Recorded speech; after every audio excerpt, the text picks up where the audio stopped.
في الفيديو ده أنا بصطاد وبطبخ كل حيوان بلون مختلف علشان أعرف أني واحد فيهم طعمه أحسن. هنستكشف بيئات جديدة وغريبة ونصطاد حيوانات خطيرة جدا، وهنرتب كل الحيوانات لحد ما يفضل واحد بس هو اللي في القمة. يا جماعة احنا لسه واصلين دلوقتي لمنطقة الشعاب المرجانية الساحلية، وده المكان اللي هنبدأ فيه التحدي ده. انا لابس عصابة راس حمراء، وده المكان اللي هنستكشفه دلوقتي. زي ما انتوا عارفين في الايام الجاية هنصطاد بعض من اجن الحيوانات اللي الكوكب ده بيقدمها في اماكن وبيئات مختلفة كتير، ويا رب اعيش الايام الجاية دي على خير عشان في حاجات مجنونة هتحصل، وده اكيد. والسبب اننا بدينا من هنا يا جماعة هو ان هنا موجود نظام الشعاب المرجانية الجميل. عندنا شعاب مرجانية زاهية وأسماك جميلة، وكل الألوان دي تحت المية قدامي على طول. ويا جماعة الأسماك دي فعلا بتندمج مع الألوان الجميلة دي. هما بيستخدموا ده كنوع من التمويه علشان يقدروا يفضلوا في أمان بعيد عن الأسماك المفترسة اللي هنروح نصطادها بعد شوية في التحدي ده. خلينا أوريكم حاجة بسرعة. دلوقتي لو بصيتوا حتى في البرك الصخرية دي هنا هتلاقوا أسماك بألوان جميلة. يا جماعة بصوا هنا فوق عندنا مجموعة كبيرة من سمك المهرج. تحت هنا بصوا على ده، الأسماك الصغيرة دي مستخبية حوالين البرك الصخرية هنا، غالباً بتستخبى من كل المفترسات الكبيرة اللي في البحر. وطبعاً سمك المهرج ده صغير جداً. كل حيوان بنمسكه هنا لازم نستخدمه كمصدر للأكل، والتحدي ده مش هيخلص غير لما أقدر أصطاد كل علوان قوس قزح. دي الحاجات اللي معايا هنا عشان تساعدني في الأيام الجاية. معايا بندقية صيد السمك هنا، ودي هقدر أستخدمها عشان أصطاد حيوانات كبيرة، ومعايا الساطور كمان، وكمان معايا القناع بتاعي هنا، ومعايا كمان هاي تيست كويك ريفايف. وانتوا عارفين مستحيل أروح أي مكان من غير الهاي تيست كويك ريفايف بتاعي. هستخدم ده لما أكون على آخري، وده هيديني طاقة أكتر هنا على الجزيرة دي. جه الوقت نجهز نفسنا وندخل المية على طول، وأي حاجة لونها أحمر هناك هتبقى ميتة. يلا بينا. يا سلام، بص على ده. لقينا نجم بحر كبداية، دي علامة كويسة. يلا بينا. لقينا اللون الأحمر.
يلا بينا. يا جماعة عملناها، أول لون شطبناه خلاص، ده جروبر فوم أحمر يا جماعة. حيوان مذهل بيعيش على الشعاب الساحلية هنا، وزي ما انت شايف جوه بقه لونه أحمر فاقع. الحاجات دي عادة بتقعد جنب الشعاب المرجانية والمرجان، ولما الحيوانات بتطلع بيستخدموا البق الكبير ده والسنان الصغيرة الحادة دي ويمسكوا الفريسة ويسحبوها جوه بقهم. يا جماعة السمكة دي هتكون جميلة جدا، بس زي ما انت شايفين لسه معانا شوية وقت دلوقتي، فجه الوقت نبدل للون اللي بعده، وده هيكون أكل لينا بعدين شوية. الأحمر انتهينا منه. جبنا أول حيوان وبدلنا للون الأصفر. يا جماعة احنا على الشعاب الساحلية الجميلة والمليانة ألوان، ومين عارف حنلاقي ايه تحت. احنا دلوقتي ضوء النهار بيقل، ونفسي أعمل أكلة جامدة وقت الغروب بعد شوية، وأجرب شوية من السمك ده وأشوف طعمه زي شكله الحلو ولا لا. واحنا محتاجين كل أنواع الطاقة اللي نقدر عليها، لأني عارف إن الأيام الجاية حنقابل حيوانات مجنونة جدا. يلا نرجع تاني ونشوف هنلاقي إيه. يلا بينا.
المية هناك متلخبطة ومضطربة.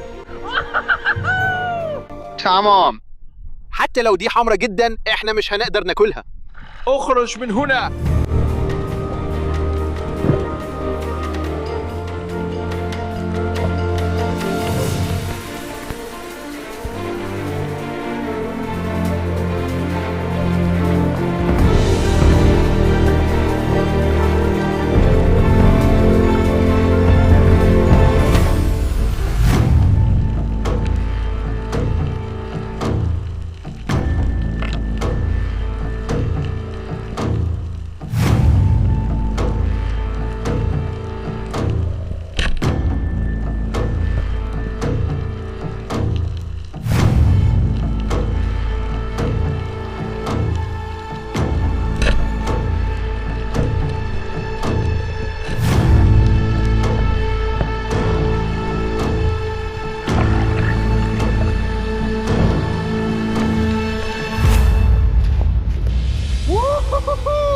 يا جماعة احنا عملناها، لقينا سمكة صفراء جميلة، دي اللي بنسميها سمكة حلوة الشفاه المرسومة يا جماعة. والسبب في كده ان عندهم كل العلامات الجميلة دي على الجنب، ودي واحدة من اروع الاسماك في المحيط. الحاجات دي شكلها جميل جدا تحت المية. هم فعلا شبه الكهرباء، وكأنهم بيفكروني بالبوكيمون من الوانهم. الموضوع جامد جدا. جبنا شوية سمك من الشعاب المرجانية جميل وطعمه حلو، وهنطبخه النهاردة العصر يا جماعة. احنا محتاجين كل قدر من الطاقة نقدر عليه، عشان مش عارفين هنواجه ايه في الايام الجاية، واحنا بنحاول نكمل الوان اصعب. حاسس ان الوان النهارده كانت من الاسهل، بس عارف ان التحدي ده هيبقى اصعب من دلوقتي وطالع. يا جماعة أنا كنت فعلا بنظف السمك، ولسه شايف حاجة في المية الضحلة هنا. بصوا كده، سمكة صغيرة. تعالوا نشوف لو نقدر نمسكها.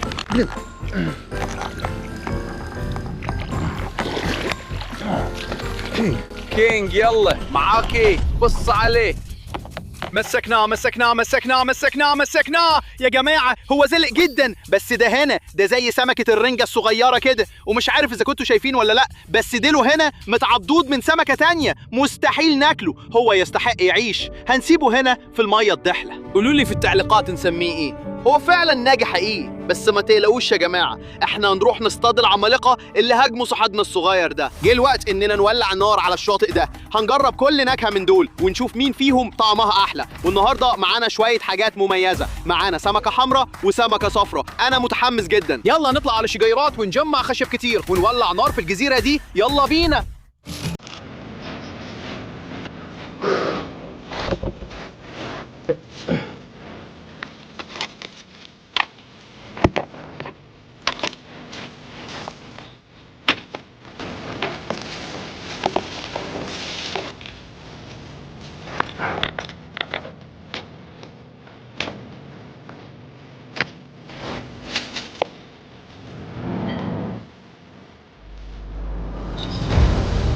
ولعنا خلاص يا جماعة، يلا حطوا الأكل، ده أول يوم بنطبخ فيه. جاء الوقت نحط السمكة الحمراء والسمكة الصفراء على النار. يلا.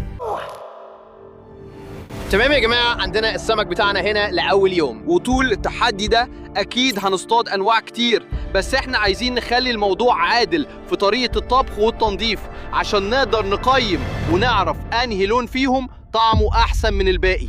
فإحنا بسرعة هنشيل أحشاء الحيوانات دي، يمكن نرمي الراس على جنب والسرطانات تاكلها، مين عارف. بس هنحط الحاجات دي على النار ونديلها شوية تقييمات، وأكيد هتطلع طعمها جامد. مفيش زي كده بصراحة يا جماعة. النار شغالة هنا والشمس بتغرب على الأفق. بصوا على المنظر ده. واو، في حاجة كده في السمك الطازة لما يتعمل على الشاطئ وقت الغروب.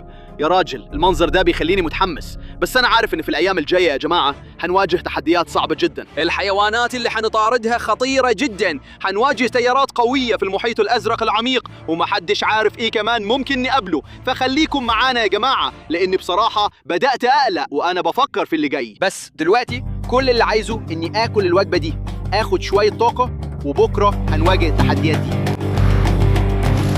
هنبدأ باللون الأحمر. طبعا ده كان أول حيوان اصطادناه النهاردة. الأحمر عادة بيكون من أطعم النكهات في المحيط يا جماعة. عندنا مقولة هنا، لو لونه أحمر يبقى ميت، وده علشان طعمه بيكون رائع في العادة. الجلد من بره استوى، بس هنشيله ونبص على اللحمة دي. يا سلام، أنت بتهزر؟ دلوقتي كل واحد من الحيوانات دي يا جماعة هنقيمه من 10، وفي آخر التحدي هنشوف مين فيهم طعمه أحسن. أول واحد معانا هو جروبر الفم الأحمر. يلا بينا.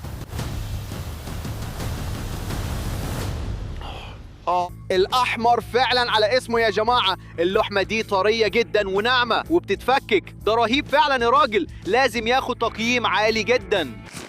هديله 9 من 10. بصراحة مش عارف ايه ممكن يتفوق عليه، ده فعلا رهيب. يلا نحط العصابة الصفراء نشوف لو هتقدر تنافس الأحمر. نجربها كده. واضح ان عندنا سمكة السويتلب الملونة هنا، شكلها غريب جدا. السمكة دي جلدها الخارجي جامد شوية، بس لما نشيله المفروض تكون كويسة جدا. اللحم هنا مش أبيض قوي في السمكة دي، لونه أقرب للرمادي شوية، وزي ما انت شايف مش وحش خالص. يلا نجربها يا جماعة. مش وحشة، قوامها شبه الفراخ شوية، بتتفك كده. الطعم مش زي السمك الأحمر أكيد، لأ. هديها 7 من 10. بس أنا مبسوط دلوقتي عشان قدرنا نجيب أكل الأول يوم، ومين عارف إيه التحديات اللي هتقابلنا بكرة. عندنا أرض جديدة وحيوانات جديدة وألوان جديدة، وأظن الموضوع هيبقى مجنون. هشوفكم بكرة بدري ونشوف إذا كنا نقدر نصطاد حيوان طعمه أحلى من السمك الأحمر اللي أخذ 9 من 10 ده. أشوفكم وقتها يا جماعة، سلام.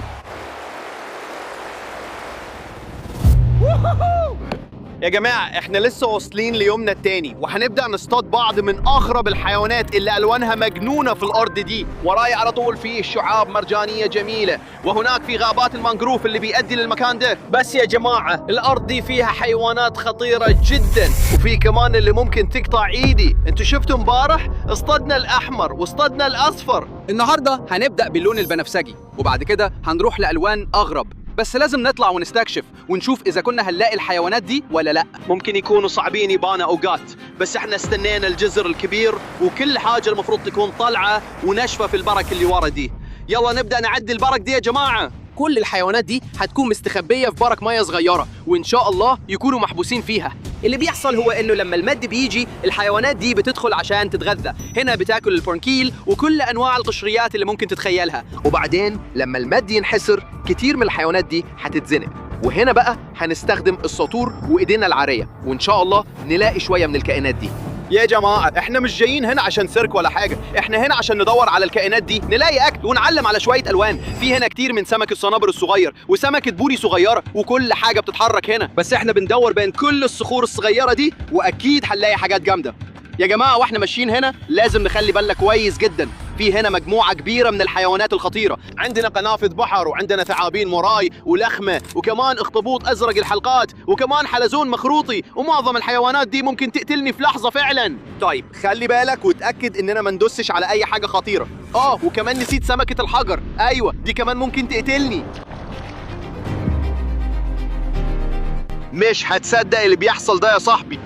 طبعا دي اول حاجة نلاقيها يا جماعة، بصوا عليها، لقينا خيار البحر يا جماعة. شكله كده بنلاقي واحد من الحاجات دي كل يوم، وصدقوني يا جماعة الحاجة دي سودة مش هناكلها، مش بنفسجي ومستحيل اكل الحاجة دي، طعمهم فعلا وحش وشكلهم مش طبيعي. في حاجة جامدة عن خيار البحر ده، شايفين كل الحاجات البيضة اللي طالعة من اخره؟ الحاجة دي فعلا هي امعائه. الحاجات دي بتعمل ايه لما الحيوانات تحاول تاكلهم او كده؟ بيطلعوا الحاجات البيضة دي، بس دي فعلا احشائهم وبتكون لزجة جدا، وده بيخلي الحيوانات كلها تبطل تاكلهم. دي فعلا وسيلة دفاع عن النفس، والحاجات دي فعلا غريبة جدا، على الاقل هو قدر يطلعها. بصوا يا جماعة، شوفوا ده هنا، ده نجم بحر شكله غريب جدا، بصوا عليه وهو بيتحرك، واو، هو بيتحرك تقريبا زي الاخطبوط، وبص هو حتى حاسس انه قريب منه، كل ما قرب بيحرك رجليه، ده فعلا جنان، هو فعلا بيتحرك زي الاخطبوط بالظبط.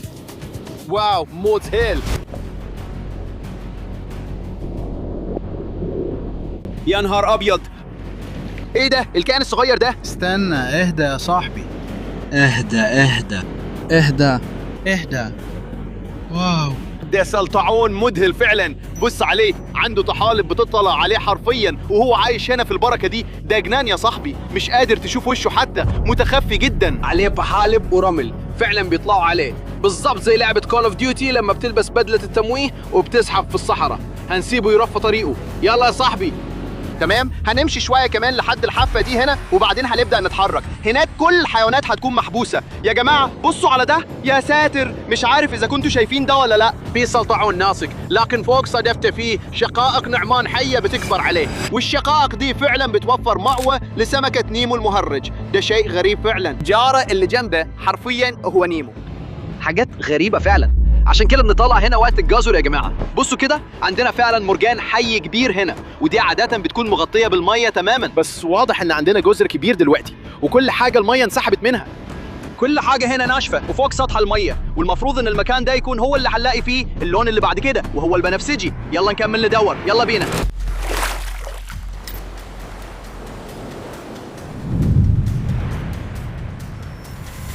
يا جماعة أنا لسه شايف حاجة من أغرب الحاجات اللي شفتها في حياتي، مش هتصدقوا، عندنا حلزون ضخم جدا هنا، ده جاري بتاع سبونج بوب يا صاحبي، مش عارف ايه اللي جابه هنا، شكله مش عارف اذا كان خطر ولا لا. عارفين اغرب حاجة هنا في الطبيعة يا جماعة؟ عادة لما تلاقي حيوانات لازم تكون حذر شوية، لان كتير من الحاجات دي فعلا عندها وسائل دفاع مجنونة ممكن تخلص علي، فانا هتعامل معاه برفق، مش عايز ازعجه اكيد ومش عايز اشيله كتير، بس جاري هو قاعد مسترخي هنا يا صاحبي.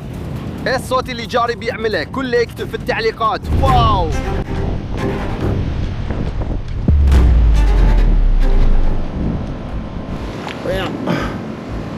لقينا نجم بحر ازرق استوائي جميل هنا في برك المد والجزر. ايوه طبعا الازرق واحد من الالوان، بس ما ينفعش ناكل الراجل ده، هو جميل قوي، وكمان ما فيش لحم كتير نقدر ناخده من الراجل ده، فهنرجعه مكانه. واو يا راجل، دي من أغرب التضاريس اللي شفتها في حياتي. ده اللي قدامك ده هو حلزون مخروطي، مش عارف إذا كنت شايفه ولا لأ، بس في حلزون صغير جوه ده، وعند الطرف في شوكة صغيرة، وبيقال إن لو اتلسعت من الحاجة دي هتموت أسرع من الوقت اللي تاخده في تدخين سيجارة. في بعض الثقافات بيسموه حلزون السيجارة، وعشان كده بالظبط حاول ما تدوس عليه. تمام يا جماعة، لسه شايف حاجة ممكن تكون اللون الجاي بتاعنا؟ بصوا على ده، لقينا قنفذ بحر بنفسجي صغير. واو، ده لازم يكون واحد من أغرب الحيوانات على الإطلاق، لونه بنفسجي فاقع. قنافذ البحر فعلا عندهم شعيرات فردية كده تتحرك، ده جنان فعلا، وده تقريبا هو أسلوب حركتهم، وبيأكلوا بالفم الصغير اللي هناك ده، حيوان مجنون فعلا. دلوقتي يا جماعة في فعلا حاجة جوه ده ممكن تتاكل، واحنا هنكسره ونطلع شوية لحم. هو مش لحم بالمعنى الحرفي بصراحة، هو كيس الخصية بتاعه. ده اللي هناكله. هنستخدم الساطور الكبير ونفتحها. القنفذ البنفسجي ده يا جماعة جواه حاجة غريبة كده ممتدة على طول القشرة بتاعته، ودي فعلا هي الغدد التناسلية بتاعته. يعني كده حسمنا اللون البنفسجي. هيكون صعب ننفس السمك اللي أكلناه امبارح، بس يلا بينا. طعمه كده كريمي شوية يا جماعة، فيه شوية رمل وشوية ملوحة، ومش بتاخذ منه كمية كبيرة. حديله 3 من 10. لا استنى، 2 من 10. مش عاجبني خالص، هو صغير قوي. احنا محتاجين واحد كيسه اكبر. وبعدين يا جماعه ده مش الحيوان الصح الشخص ده، لازم ندور على حاجه احسن يا جماعه. هنبدل البنفسجي 2 من 10. في رمل كتير قوي في الحاجه دي. البنفسجي خلص يا جماعه واحنا دلوقتي شغالين. اللي جاي برتقالي. يا جماعه الحيوان اللي بندور عليه ده لو لقيناه هنا هيكون من اغرب الحاجات اللي شفناها في حياتنا. هاتوا الساطور، البرتقالي جاي. البنفسجي ده كان مقرف.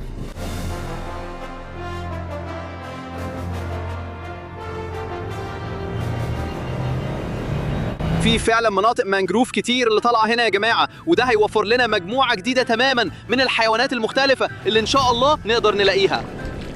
دلوقتي احنا بندور في كل المنطقه دي. هنا هو المكان اللي حنكون فيه.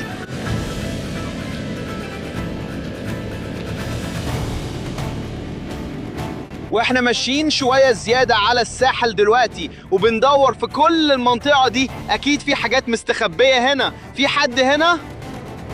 تمام، مش باين كده. يلا نكمل. ده كويس. يا ساتر يا ساتر، انتوا شايفين ده فوق هنا؟ عندنا سلطعون عملاق يا جماعة، مستخبي في الرمل، متخفي تماما، دافن نفسه في الرمل. بصوا عليه، شايفينه هناك؟ عمركم ما هتعرفوا انه موجود. بصوا عليه، هو حتى مش عارف اني هنا. هو مستخبي هناك بالضبط. شكله زي سلطعون ذكر عملاق جدا. الحيوان ده هنا ممكن يقطع ايدي لو المعركة دي مشيت صح، فده العدل، لازم نديه افضل فرصة للبقاء. ايديا ضد العملاق، يلا بينا. ده عملاق بجد يا راجل، ده عملاق بجد. يا ساتر، بص على الكابوريا دي كابوريا عملاقة بجد. يا ساتر، يلا نشوف ممكن نمسكه. يا نهار ابيض، قوي جدا. واو، يلا يا صاحبي. طيب هكون حذر هنا. ده هناك سلطعون ضخم يا راجل، لازم ألفه. يا ساتر، طيب ثبته، مسكته. اوه يا نهار ابيض، اللي قدامنا ده وحش بجد، واحنا بنطبخه هيبقى لونه برتقالي اكتر واكتر. وده بالظبط احسن طريقة نختم بيها اليوم التاني. مستحيل كنا نقدر ننهي اليوم على قنفذ البحر، بس واحنا هنا لقينا وحش بجد. انا بصطاد بدقة يا صاحبي، بص هنا كده تقدر تشوف على صدفته. اكيد كان في معركة مع سلطعون تاني، عنده شوية جروح من المعارك، وكمان فوق هنا. واو، يا ترى السلطعون التاني راح فين؟ الراجل ده اكيد كسب المعركة، بص عليه. تمام، يلا نخرج من هنا، لازم نولع نار قبل ما الشمس تغيب خالص. المهمة البرتقالية خلصت، يلا بينا.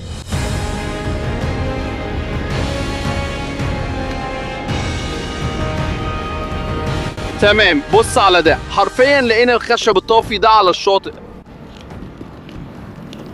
هنولع نار هنا على الشاطئ ده. بص على ده، عندنا نخيل، الموضوع ده جنان. تمام، ده هيبقى مثالي.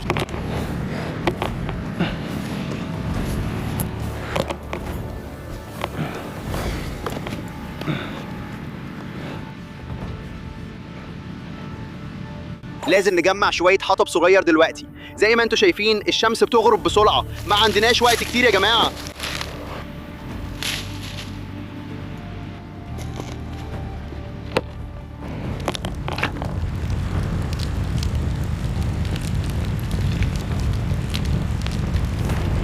احنا عندنا النار مولعة دلوقتي، لازم ننفخ عليها عشان يدخل لها اكسجين، وبعد كده المفروض تشتعل اكتر.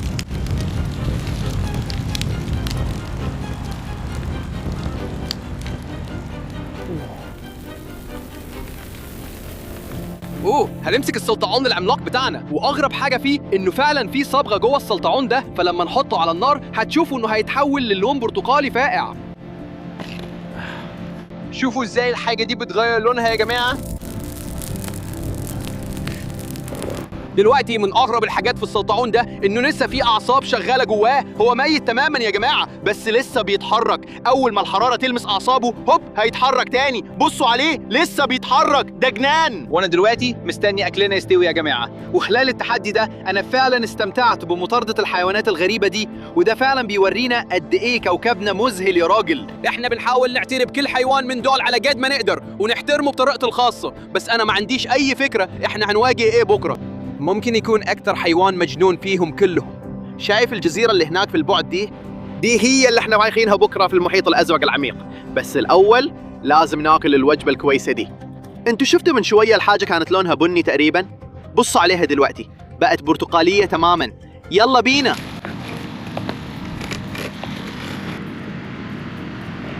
النهارده كان يوم مجنون، وجبنا واحد من أجن الحيوانات اللي ممكن تشوفها، السلطعون الطيني العملاق ده اللي اصطدناه. هنشيل واحدة من مخالبه هنا دلوقتي.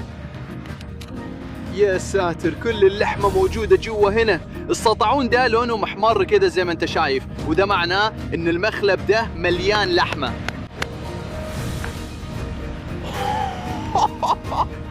بص على ده كده، ده مصاصة سلطعون طيني عملاقة. السمكة الحمراء دلوقتي واخدة المركز الأول ب9 من 10. ده شكله رهيب، يلا نجربه.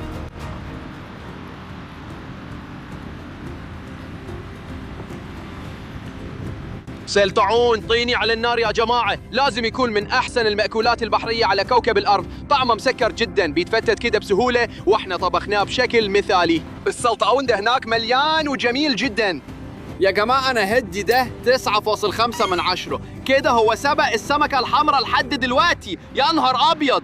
أنا قلت لكم في بداية التحدي ده إحنا بنعمل ألوان قوس قزح. عدينا على 4 ألوان لحد دلوقتي، وفضل لنا لونين يا جماعة، الأزرق والأخضر. وهو ده المكان اللي رايحين له بكرة، الجزيرة اللي هناك دي، عشان نصطاد سمك من المية الزرقاء العميقة يا جماعة. بعض الحيوانات دي قوية جدا لدرجة إنها ممكن تغرقني تحت المية فعلا. وأنا هشوفكم بكرة الصبح بدري، وإحنا بنحاول نصطاد الوحوش دي، ونشوف إذا كان ممكن نلاقي حاجة تتفوق على سلطعون الطين اللي جاب 9.5 من 10. الحاجة دي مذهلة يا راجل.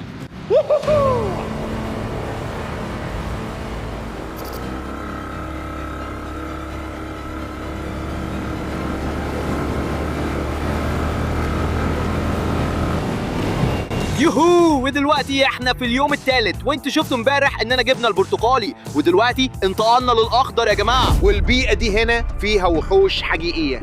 الحيوانات اللي كنا بنطاردها في التحدي ده بتتاقلم مع تضاريس معينه، فاحنا دلوقتي في الميه الزرقاء والخضراء يا جماعه. ويا رب نلاقي وحوش تحتيه. دلوقتي الخطر هنا طبعا هو الطيارات يا جماعه. عندنا سمك ضخم لو ضربناه ممكن يسحبني لتحت بسهوله، وفيه كتير من القروش والثعابين البحرية هنا. تقريبا كل حاجة هنا خطيرة يا جماعة، فلازم ناخد بالنا كويس. والانتعاشة السريعة دي بتناديني، بس هنستحمل، أنا متوتر شوية. تمام، يلا نجهز نفسنا، ندخل المية على طول بالمدفأ، ونشوف لو نقدر نعلم على اللون الأخضر. يلا بينا.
يا جماعة بصوا هنا، احنا عملناها والله، جبنا الاخضر يا جماعة. بصوا كده، دي سمكة جوفش خضراء جميلة. بصوا على بقه، ده مفترس حقيقي هنا في المحيط الازرق العميق ده.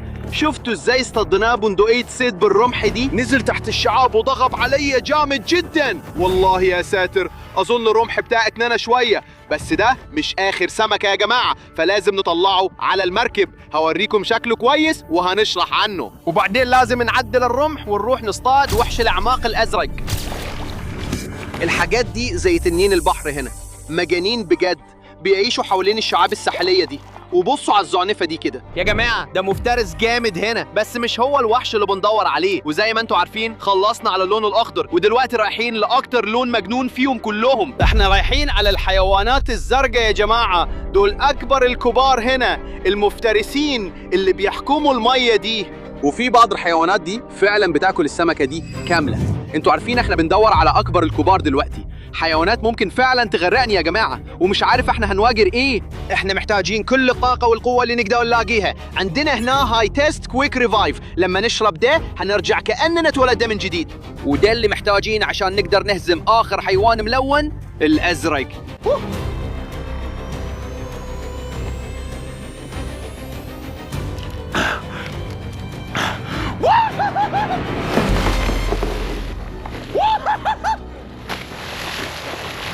يوهو، احنا في الهوا يا باشا. وخلينا نقول كده، مفيش حيوان ازرق امن تحت دلوقتي. انا جاي لكم.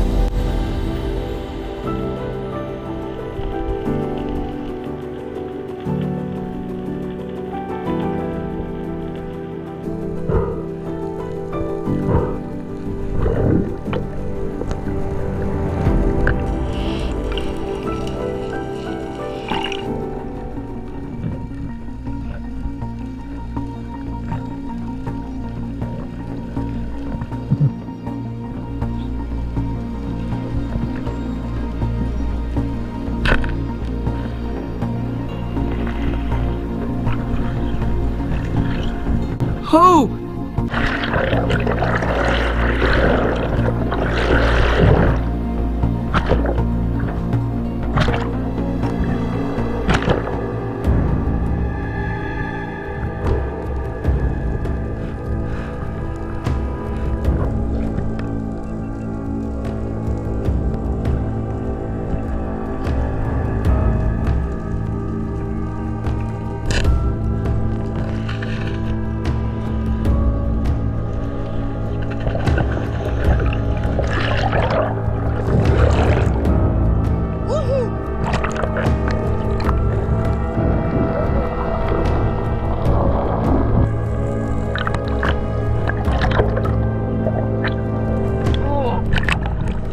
لقينا واحد كبير.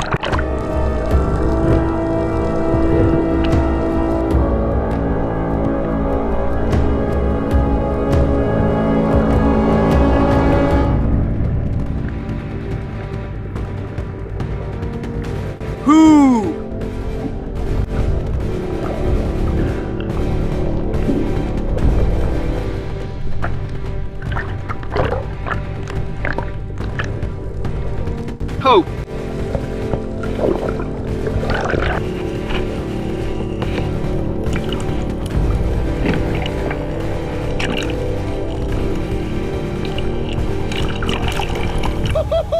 يا جماعة بصوا على الحيوان ده هناك، ده سمك ماكريل اسباني كبير جدا. بصوا على راسه، حاجة مجنونة فعلا. احنا عملناها يا جماعة، المهمة الزرقاء خلصت. هنروح على الشاطئ دلوقتي وناخد نظرة أقرب على الحيوانات دي. احنا عملناها في أعماق المحيط الأزرق. شفتوا قد إيه السمكة دي سحبت الخيط؟ كانت هتسحبني تحت المية فعلا. احنا عملناها، يلا بينا.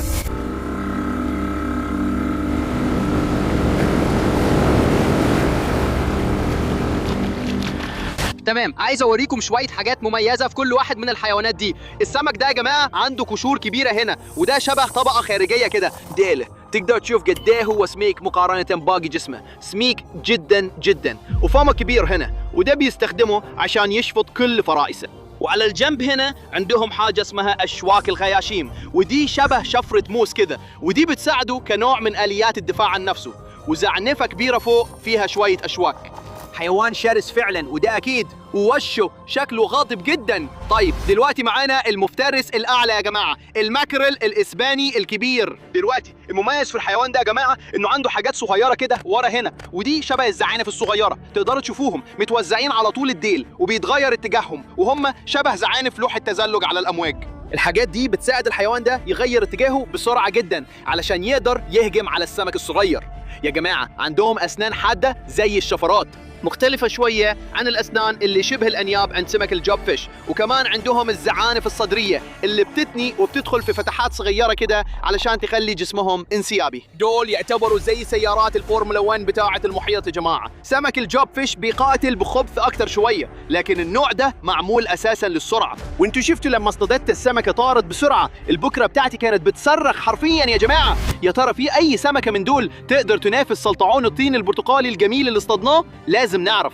يلا نقوم نولع نار ونبدأ نطبخ الحاجات دي، يلا بينا.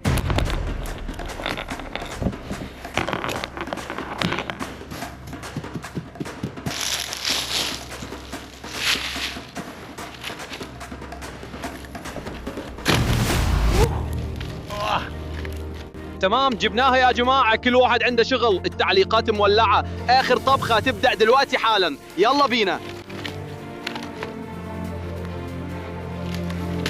تمام النار اشتغلت، يلا ننظف السمك بتاعنا.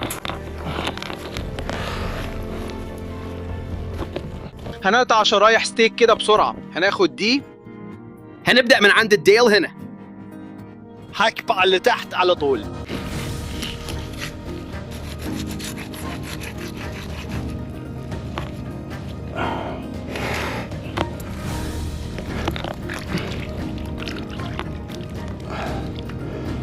عملنا شريحة جوب فيش جميلة قوي هنا، تمام؟ هنعمل نفس الحاجة بالظبط مع الماكريل.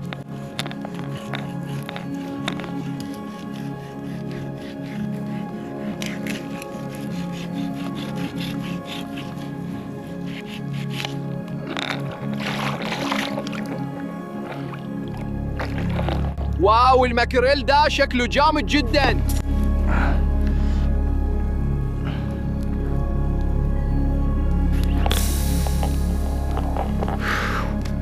هنعمل اللي بعد.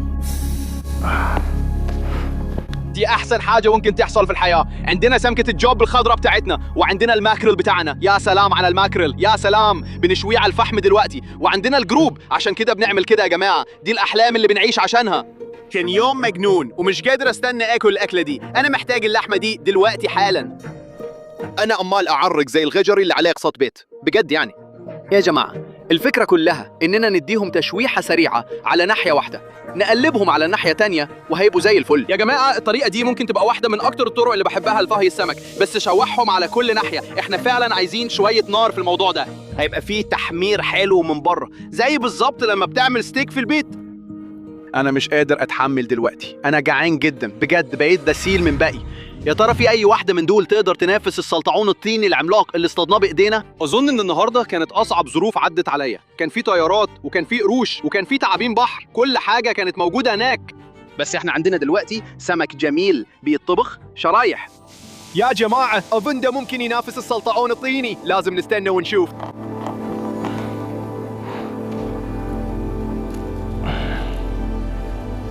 هحطه هنا. تمام احنا سيبنا السمك على الشوايه يا جماعه، الشرايح دي شكلها رهيب دلوقتي، مش قادر استنى اجربها. انتوا عارفين ان عندنا الاخضر الاول، ده سمك جوب اخضر طبعا. بصوا على الشوي اللي عليه. احلى حاجه في الموضوع ده يا جماعه اني هفتحه دلوقتي. يلا نشوف استوت ازاي. واو بصوا على الجلد ده، بيتقشر بسهوله، المفروض تقدر تشيل قطعه كده. بصوا على اللحم ده مستوي على الاخر يا راجل. تمام يلا نجربه. انتوا عارفين ان السلطعون الطيني هو اللي متصدر دلوقتي 9.5، صعب حد يتفوق عليه. يلا نجرب ونشوف.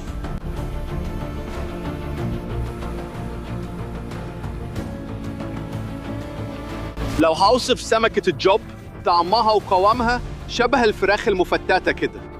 هي شبه انها ماسكة شوية ومطاطية، بس فيها عصارة جامدة، طعمها رهيب، بس مش شايف انها تتفوق على السلطعون الطيني يا جماعة. اديها 8 من 10. هي فعلا حلوة، بس مش بتنافس السلطعون الطيني. وصلنا للون الأخير يا جماعة. بصوا على الحاجة دي هنا، ده ستيك ماكريل كبير. اللي هنعمله دلوقتي إننا هنقشر اللحمة منه. يا جماعة أنا حاسس بالعصارة فيها من دلوقتي. الحيوان ده مليان دهون فعلا. واو، بصوا على القطعة اللي بتتفك كده قدامكم. ده مذهل فعلا. تمام، يلا نجربها.